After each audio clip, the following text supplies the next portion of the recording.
On continue nos entrevues. On reçoit Monsieur Bertrand Schepper, qui est chercheur à l'IRIS. Comment allez-vous? Ça va bien, et vous? Oui, ça va bien. Merci beaucoup de votre présence. On continue notre partenariat avec l'IRIS. Donc, on reçoit tout l'été des chercheurs à l'IRIS pour parler de sujets brûlants d'actualité. Puis il y en a un qui est extrêmement brûlant. Vous allez nous parler, puis je fais pas de mauvais jeu de mots, là, vraiment pas. C'est la question de l'extraction et du transport de l'énergie, qui sont au cœur de l'actualité. On l'a vu avec tout ce qui s'est passé. Puis donc, on va réfléchir avec vous là, sur nos modèles de consommation qui sont affolants, si vous voulez, parce qu'on voit toutes les conséquences avec, évidemment, la consommation du pétrole là, qui est en train d'avoir des conséquences dramatiques sur l'environnement. Là.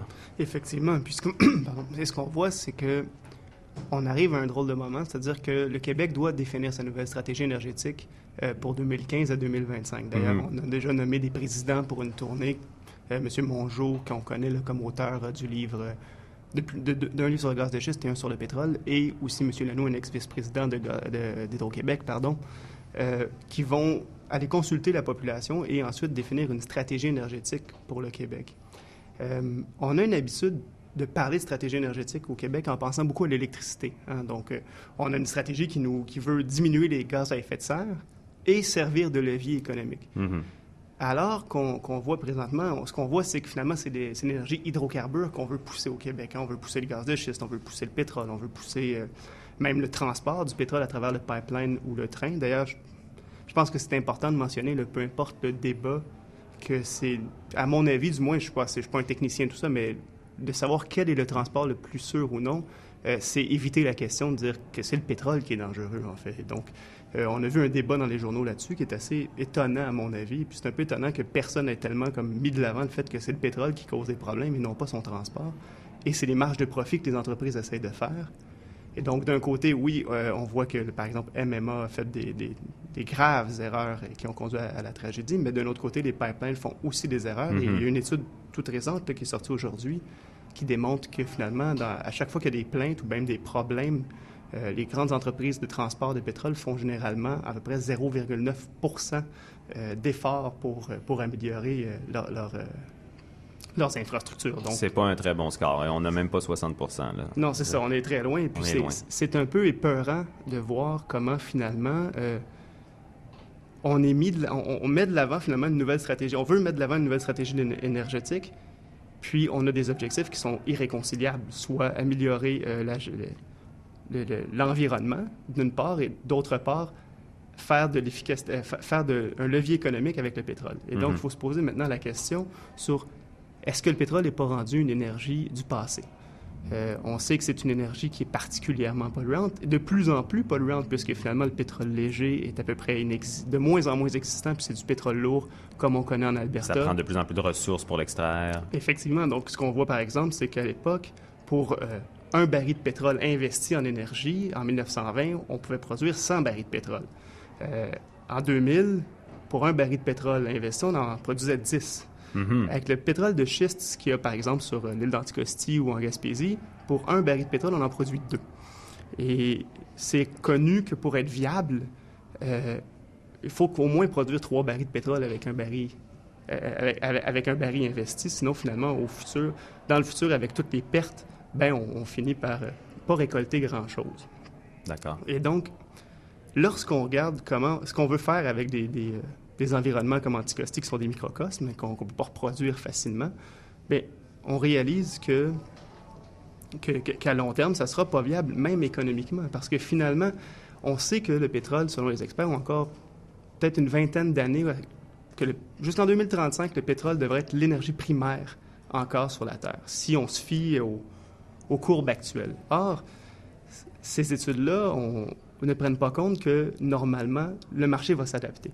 Il y a des pays qui vont diminuer leur consommation de pétrole pour atteindre Kyoto, pour atteindre divers engagements environnementaux, mais aussi parce que ça devient de plus en plus cher. La rareté de la ressource fait nécessairement que ça te coûte de plus en plus cher. Je pense que les automobilistes qui nous écoutent présentement comprennent tout à fait la situation. Mais est-ce que vous pensez vraiment que ça va ralentir? On le pensait dans les dernières années, mais on dirait que ça en prend extrêmement beaucoup pour ralentir l'explosion Par rapport au pétrole, on sait que la consommation, par exemple, de véhicules en Chine, ça explose de manière incroyable. Même ici, on s'est adapté, mais à peine. Il y a le parc automobile à Montréal, par exemple, a grossi dans les 10 dernières années. Donc, on semble pas vouloir comprendre de ce côté-là. Bien là, c'est là où est-ce qu'il faut se poser la question. On sait que présentement, on utilise plus d'une terre annuellement en termes d'empreinte environnementale. Donc, l'humain utilise en général plus que ce qu'il y a de terre possible. On sait que d'ici 2020, ces proportions-là pourraient aller jusqu'à doubler.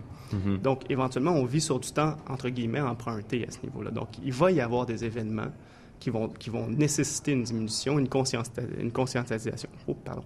Ouais. Et donc, je crois, pour ma part, qu'effectivement, présentement, on pense qu'on voit le pétrole comme une nécessité, mais les limites de la capacité d'extraction vont aussi faire qu'ils vont augmenter. Puis à un moment donné, il y a une limite à ce que les gens vont être prêts à payer.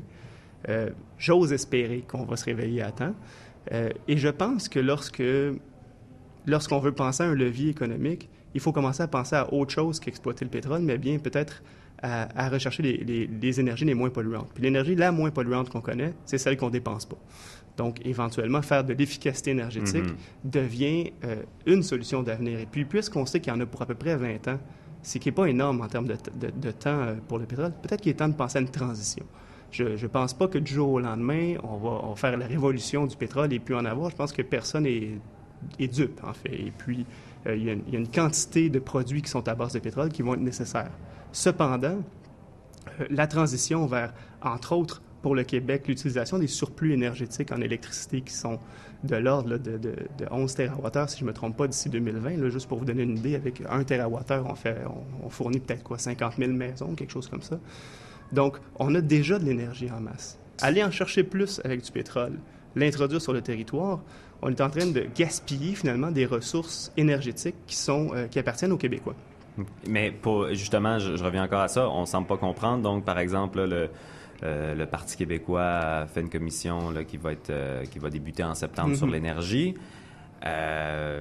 Vous semblez raisonnable, beaucoup de chercheurs sont raisonnables avec des très bons arguments, mais non, on semble encore aller vers le pétrole. Est-ce que c'est les lobbies qui sont trop puissants? Est-ce que c'est les citoyens qui sont trop endormis aussi ou trop attachés à leur mode de confort nord-américain, grosses voitures, etc., etc.? Bien, je pense qu'il y a une part des deux, en fait. Mais il y a une partie où est-ce qu'on tient un double discours en tant que société. D'une part, on dit l'efficacité énergétique, c'est une question individuelle. Hein. Chacun d'entre nous devrait diminuer sa consommation. On voit des annonces à la télé.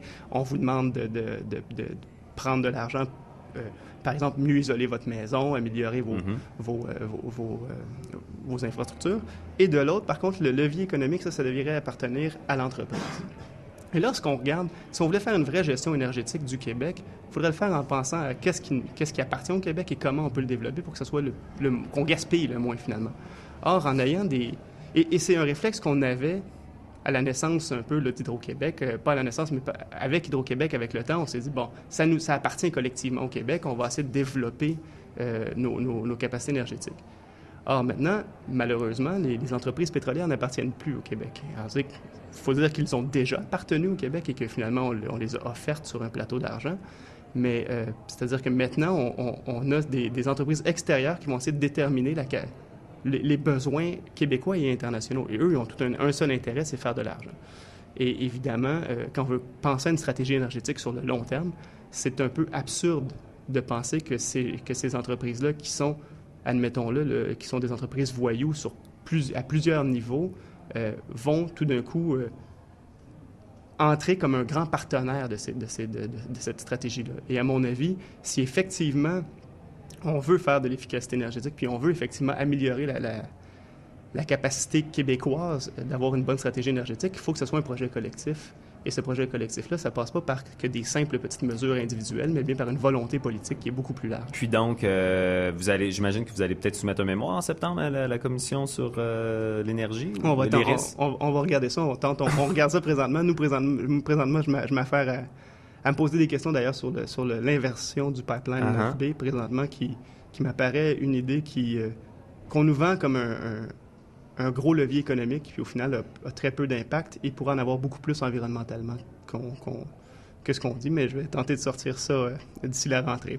Donc, mais effectivement, on va essayer de préparer quelque chose aussi pour la tournée sur la stratégie énergétique du Québec. OK, ben on va suivre ça. Puis j'imagine qu'il y a déjà des articles ou des documents sur le site de l'IRIS, tout ça. Si vous allez sur le site de l'IRIS, il y a un blog où on écrit régulièrement. Est-ce que vous prônez, en terminant, la nationalisation, par exemple? Est-ce que l'IRIS prône ça du côté de l'industrie pétrolière? On parlait un peu tantôt de démocratie. Nous, par exemple, si on regarde Hydro-Québec qui a été nationalisé, on considère qu'il y a eu des bons coups, mais il y a aussi des mauvais. Puis si on regarde comment Hydro-Québec est perçu présentement, c'est une des entreprises qui est les moins démocratiques au Québec. Donc, c'est pas cette erreur-là qu'il faut faire. Ah, d'accord. Donc, si on veut faire quelque chose avec le pétrole ou avec toute forme d'énergie, et pétrole, éolienne, peu importe laquelle, il faut que ça soit géré collectivement à travers, je pense, des communautés. Qui ont un rôle à jouer, qui vont vivre en partie de ces... Donc, les impliqués, on sait que Hydro-Québec, justement, dans le passé, des fois rentrait comme un bulldozer sans tenir compte, finalement, de l'environnement puis des communautés. Donc, puis continue à faire des erreurs, finalement, qui sont basées sur des volontés internationalistes, en fait. Oui. Ben, merci beaucoup pour ces informations-là. On vous suit. Monsieur Bertrand Shepard, donc chercheur à l'IRIS, ce fut un plaisir de vous recevoir. Merci beaucoup. Bien, merci. Au revoir. Au revoir.